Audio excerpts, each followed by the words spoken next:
Tô aqui para falar um pouco sobre o jogo de logo mais, Corinthians e Cruzeiro, na Neoquímica Arena, e também dar uma passada por algumas notícias do clube.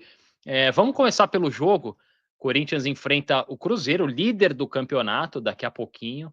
Essa é a provável escalação do Corinthians: Hugo Souza, Mateuzinho, André Ramalho, Kaká e Matheus Bidu, José Martínez na cabeça de área, André Carrijo, Breno Bidon e Rodrigo Garro. No ataque, Romero e Memphis Depay. Uma escalação, na minha opinião, arriscada. Se for essa, é um risco muito grande enfrentar o Cruzeiro, que é o melhor time do campeonato, é o que joga o melhor futebol, está muito encaixado o time do técnico Leonardo Jardim. Realmente, o Corinthians, com essa escalação, seria um time muito exposto contra o Cruzeiro. Acho que hoje é um jogo, apesar de jogar em casa, o estádio vai estar cheio, a gente sabe como é que é um jogo para o Corinthians entrar com a cabeça bem fria, esperar para ver qual é que é a do Cruzeiro, né? Se o Cruzeiro vai vir com tudo, se o Cruzeiro vai esperar também, vamos ver qual a estratégia do time mineiro. Acho que a única diferença dessa escalação para o time que entrou em campo contra o São Paulo é a lateral direita, né? O Félix Torres entrou improvisado, meu Deus, e o Mateuzinho não estava, e o resto é o mesmo time aí. José Martínez na cabeça de área, ele é primeiro volante, mas é um jogador, ele é muito voluntarioso, ele tem muita raça, ele entrega muito, mas é um jogador que tem como a gente fala no basquete, um turnover muito alto, né? Ele recupera bolas e entrega muito rápido, tem um passe ruim, né? É meio afobado às vezes. E aí, André Carrijo e Breno Bidon, eu falei no último vídeo, até desculpa o último vídeo, falei muito palavrão, estava muito revoltado depois do jogo contra o São Paulo, mas eu mantenho o que eu disse, assim, o André Carrijo e o Breno Bidon, os dois, para jogar os dois, tem que ser contra um time muito inferior, um time que o Corinthians vai pressionar o jogo inteiro, porque eles não estão marcando ninguém. Estão marcando ninguém. O André Carrijo é um jogador de muitíssima qualidade. A gente sabe que se o time está encaixado, ele rende demais, tem muita qualidade no passe, aqueles toques de trivela, que às vezes ele exagera também, mas é um jogador que às vezes é um pouco preguiçoso na hora de marcar. E o Breno Bidon não tem físico, né? Por mais que ele queira, o físico dele ainda deixa muito a desejar para o futebol profissional, para um futebol que é tão físico, né? Que é tão disputado em termos físicos, que tem tanto choque, o Breno Bidon não aguenta, por isso que a gente tem essa impressão de que ele não é nem armador, nem volante, né? Ele não faz nenhuma coisa nem outra, justamente porque falta essa intensidade aí, essa potência física para ele. Então, num jogo como o de hoje, acho muito arriscado escalar os dois. O Raniel está suspenso, é o melhor ou menos pior dos primeiros volantes, os volantes marcadores que o Corinthians tem. O Raniel está suspenso e o Rian é uma incógnita. Eu fiquei pesquisando aqui, ninguém sabe explicar direito.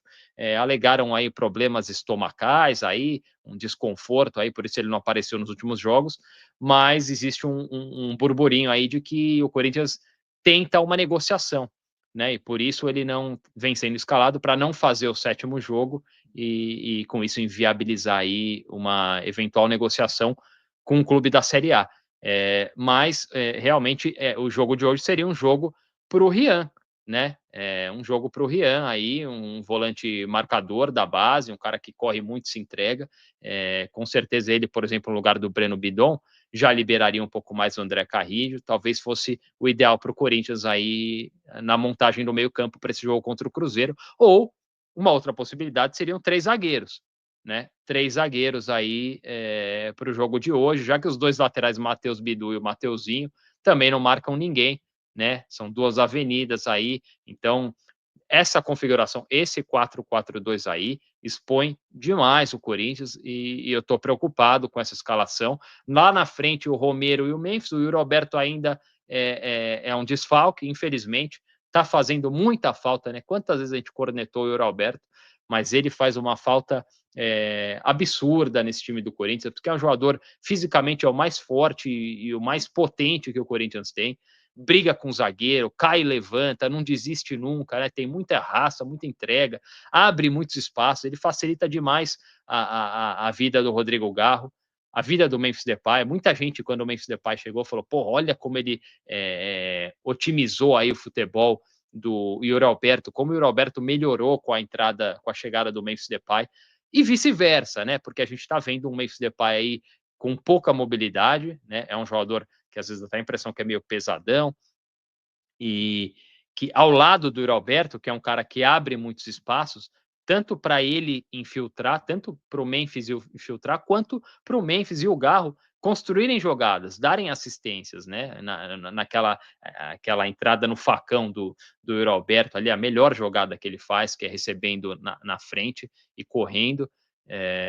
Então o Yuri Alberto faz muita falta no ataque do Corinthians, e também porque o Romero está atravessando um dos piores momentos dele aí com a camisa do Corinthians, né? Falei de novo, eu sei que o Romero tem muitos fãs, e eu também sou fã do Romero. Também reconheço demais o que o Romero foi para o Corinthians em alguns momentos, né? Mas nesse momento ele está muito mal. Acho que a última renovação dele foi um exagero, né? Já poderiam ter agradecido e deixado ele partir para uma outra aventura, mas renovaram. E o Romero não tem entregado, né? Como eu falei, pode ser um jogador aí para estar no elenco. Eu sei que é um grande líder, que é um dos poucos aí que dá cara a tapa, que dá entrevista, que nunca foge, mas tem que jogar bola também. Só isso não adianta, né? Só ser um líder não adianta. E o Romero tem se valido mais dessa liderança aí fora de campo do que propriamente dentro de campo com o futebol apresentado. Eu tentaria Thales Magno, que é outro que irrita a gente. Na verdade, eu tenho batido na tecla do Kaique, né? Acho que o Kaique deveria ser testado. É um jogador de drible, jogador que quebra linhas, aí, um jogador de lado de campo, que tem velocidade. É um jogador que tem que ser trabalhado, porque ele é o único nesse elenco, não tem outro. Não tem mais nenhum que faz essa função. Né? Talvez fosse um jogador interessante aí para se associar com o Rodrigo Garro, né? Receber bolas na frente, bolas abertas, né? Nas laterais do campo. Enfim, o Dorival a gente sabe que tem sido bem conservador, né? Tem dado preferência aos medalhões aí. No último jogo colocou o Guinegão no intervalo contra o Memphis Depay. Me pareceu mais uma tentativa de mandar algum recado, né? Vamos ver se o pessoal conversou lá no vestiário, se o Corinthians entra em campo mais focado, né? O trabalho do Dorival é horroroso, né? Muita gente dizendo que ele pode cair hoje, uma derrota por Cruzeiro aí, mas não é só isso, né? Eu acho que eu não vejo futuro para o trabalho do Dorival, já deixei isso muito claro no último vídeo,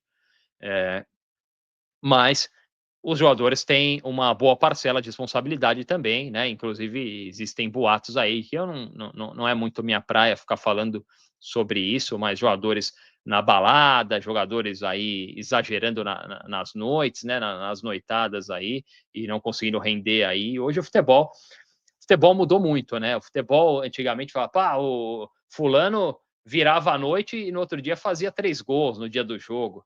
O futebol hoje tem uma exigência física até maior do que a exigência técnica, né? Os jogadores hoje não são fora de série, né? Não tem grandes craques. Tecnicamente, muitos jogadores aí deixam muito a desejar. E o que eles podem entregar é na parte física. Então, se o cara não se cuida, a gente vê o Neymar. Neymar, tecnicamente, é muito acima de todos os outros jogadores aí no futebol brasileiro, mas não consegue entregar quase nada, porque é um jogador que já não tem esse foco no futebol, já não tem esse cuidado físico, a idade chegou, não é tão velho, né? Mas você vê que um jogador que se cuida tem uma carreira bem longa. A gente vê exemplos aí, o Cristiano Ronaldo, o maior deles, né? Tem o Thiago Silva, tem muitos jogadores aí com carreiras longas. Jogador que não se cuida, a carreira é curta, ele para de render rápido, porque o jogador corre 12, 13, 14 quilômetros num jogo, é uma exigência física brutal, e se o cara não tá preparado, não vai entregar mesmo. Então, os jogadores do Corinthians aí, a gente sabe que é difícil cobrar até para o treinador quando o jogador tem salário atrasado, tem direito de imagem atrasado, quando esses caras estão com o telefone na mão o tempo inteiro. Jogador hoje é igual torcedor, a gente sabe de tudo. É difícil. Os caras estão vendo aí o caos político que esse clube tá inserido, né? Praticamente não tem presidente, não tem diretoria, não tem comando. Então, fica muito difícil alguém chegar e cobrar esses jogadores, né? Por isso a gente tem visto algumas atitudes aí de rebeldia, do Memphis Depay, por exemplo, E a gente tem que ficar de olho, cara, porque esse caos político do Corinthians parece sem fim, né? A gente está vendo o que está acontecendo agora com o Atlético Mineiro, a situação do Atlético Mineiro, o que pode acontecer com o clube, né? A gente já viu acontecer antes com o Cruzeiro. Acho que o futebol brasileiro é totalmente inflacionado. Acho que os valores praticados por todos os clubes, não é porque o Flamengo consegue pagar a folha salarial que ele paga que ela faz sentido, não faz. Não faz, né? O futebol está muito inflacionado, está muito fora da realidade, com uma injeção de dinheiro aí de empresas aí de bet que também são uma grande bolha, né? Não é um negócio sustentável o futebol brasileiro e talvez essa situação do Atlético Mineiro seja o início aí do rompimento dessa bolha, não só para o Atlético, mas para muitos clubes aí que trabalham no déficit, né? Com prejuízos anuais aí, mesmo às vezes ganhando títulos, os clubes têm prejuízo. Enfim, e falando sobre política, tem protestos marcados aí para amanhã, né? Liderados pelos Gaviões da Fiel, mas os próprios Gaviões convocando o torcedor comum, protestos aí contra tudo isso que está acontecendo no Corinthians, né? A gente está vendo escândalo atrás de escândalo, o Augusto Melo indiciado, casos de polícia, crime organizado, agora tem Duílio, tem Andresa, aí cartão corporativo, gasto. Quando a gente falava que esses caras sempre mamaram na teta do Corinthians e viviam do Corinthians, eu não imaginava que fosse tão literal, assim, que o cara fizesse supermercado com o dinheiro do Corinthians, que o cara comprasse remédio para disfunção erétil com o dinheiro do clube. A gente achava que era mais uma coisa, desviou dinheiro de uma transferência, recebeu uma comissãozinha em dinheiro vivo de um patrocínio de um novo contrato, e aí o cara, sei lá, comprava um imóvel. Eu não imaginava que os caras comprassem, sabe, sei lá, comprasse bebida na balada com dinheiro do clube. Assim, realmente pior do que a gente poderia imaginar, mas tudo isso tem sido trazido à tona, né?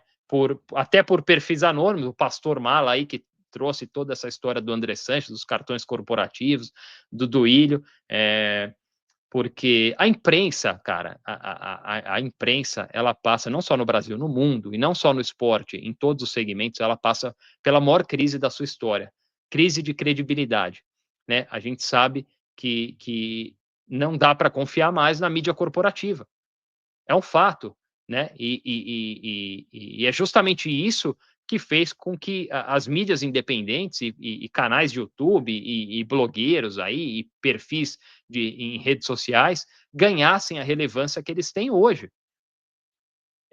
A falta de credibilidade da mídia corporativa que fez com que essas pessoas ascendessem aí a uma posição de relevância, de trazer a notícia em primeira mão. Porque até 10, 15, 20 anos atrás, os jornalistas, e até hoje acontece isso, mas os jornalistas estavam no bolso de dirigentes. Tinha jornalista aí que segurava ou dava a notícia em troca de um jantar, de um favor menor. Então, isso ainda acontece. Só que hoje é até curioso, porque quando aparece um escândalo desses, a gente analisa na hora o comportamento de alguns jornalistas e é muito claro, a gente percebe claramente quem está tentando passar um pano, quem está tentando encobrir. Então, é até curioso. A gente tem, o torcedor tem informação demais e o torcedor hoje está ligado nisso. O torcedor hoje ele não torce só pro time dentro de campo. O torcedor está ligado nas finanças, na parte administrativa, conhece as pessoas, os nomes, né, das pessoas que fazem a política no clube. Então, o torcedor é muito mais informado hoje. Né? Vamos ver aí, tem protestos amanhã, e por falar em Gaviões da Fiel, os Gaviões da Fiel se reuniram aí com o pessoal da Safiel, tem até uma foto aqui, tá aí, eles se reuniram com os criadores do projeto Safiel aí para analisar esse modelo, que na minha opinião, e eu vou deixar um vídeo aqui, o link do vídeo que eu fiz há alguns meses atrás, quando o projeto foi lançado aí, quando começou a divulgação do projeto Safiel, na pessoa aí, na liderança do Carlos Teixeira, E vamos ver se os Gaviões da Fiel abraçam aí esse projeto. Para mim, o melhor projeto semelhante ao do Bayern de Munique, um projeto com participação do torcedor, um projeto com a participação do torcedor comum, dos organizados. A gente pode comprar cotas. Eu acho que é uma ideia fantástica. Para mim, lá atrás, quando eu fiz o vídeo, eu falei, uma luz no fim do túnel para o Corinthians. É gente séria. O Carlos Teixeira é um cara sério, um cara, um profissional super bem sucedido, sabe? Que quer ver o bem do Corinthians. A gente precisa de gente que coloque o Corinthians acima de tudo, acima dos seus próprios interesses. Não dá mais para ter gente desqualificada do perfil que são esses dirigentes do Corinthians. Esses caras, cara, eles não são desqualificados para gerenciar o Corinthians, eles são desqualificados para gerenciar qualquer coisa. Eu não contrataria para a minha empresa, para trabalhar na minha empresa. Imagina no clube que eu amo. Então, realmente, espero que os Gaviões da Fiel abracem, porque os Gaviões seriam o motor aí que dariam a potência para o projeto Safiel entrar lá no Parque São Jorge e de repente, mudar o futuro do Corinthians, né? A gente precisa salvar o Corinthians e esse projeto na minha opinião, o melhor. Não teria um dono, né? No sistema de cotas, aí todo mundo poderia participar. Enfim, eu vou deixar o link, de novo, vou deixar o link aqui do vídeo que eu fiz explicando o projeto, mas uma alegria imensa quando hoje de manhã eu vi a postagem no Instagram da Safiel, de que eles se reuniram com os Gaviões, me deu uma injeção de ânimo, e acho que para qualquer um que quer ver o Corinthians sair dessa situação, que quer ver o Corinthians bem, né? Eu falei da situação do Atlético Mineiro, o Corinthians não é o Atlético Mineiro, o Corinthians, não dá para comparar o Corinthians com o Atlético Mineiro, com o Cruzeiro, com o Botafogo, com vários desses clubes aí, com o Bahia. Realmente, o Corinthians, mesmo nesse caos, na situação que está, tem alguns dos maiores contratos de patrocínio do Brasil. Fatura mais que quase todos os outros clubes. Mesmo essa zona, mesmo com essa gente à frente do clube. Então, daí você vê o tamanho, né, da diferença do potencial econômico, além do Corinthians estar inserido num mercado como o do estado de São Paulo, que é o mais rico da América Latina.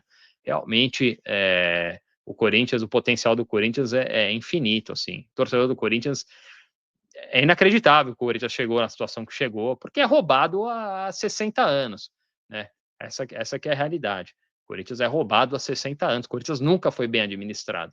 Nunca. O Corinthians, em alguns momentos, teve uma administração razoável e voou, e decolou, e foi campeão do mundo 2 vezes, né? Então, é realmente uma diferença brutal, e a gente só quer isso, gente que administra esse clube de forma honesta, de forma idônea, né? E não precisa de muito para organizar esse clube e para tornar ele o que de fato ele o maior clube do Brasil, o Corinthians. E é isso aí. Vamos torcer hoje contra o Cruzeiro, né? Eu critiquei o Dorival Júnior, para mim não vejo futuro no trabalho dele, mas torço para estar errado, torço para que Dorival Júnior ganhe todos os jogos à frente do Corinthians, seja o maior técnico da história do Corinthians. É isso que eu desejo, né? Não torço contra jamais, jamais. O bem do Corinthians, a alegria, a nossa alegria, né, do torcedor corintiano vem antes de qualquer interesse de qualquer um. E é isso aí, vamos torcer e vai Corinthians.